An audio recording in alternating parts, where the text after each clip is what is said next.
guys, happy Easter.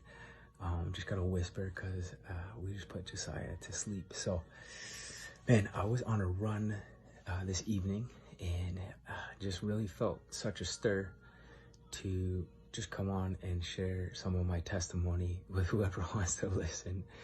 And in particular, something that I really experienced, which is shame. There's a lot of shame that I think was really holding me down for a long time.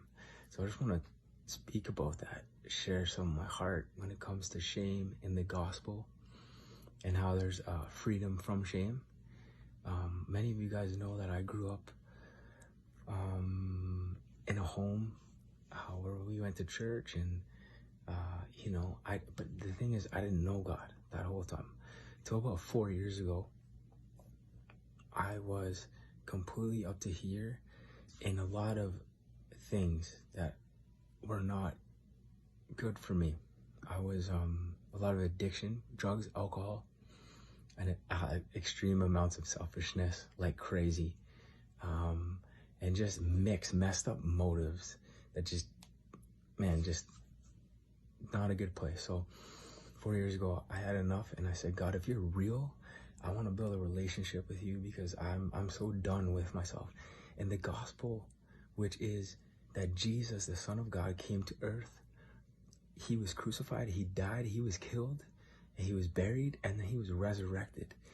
That if we place our faith in that, through grace, there's nothing else we have to do but placing our faith in that, we can be free. And the gospel of Jesus Christ set me free from myself. You understand? Like, it set me free from my own self.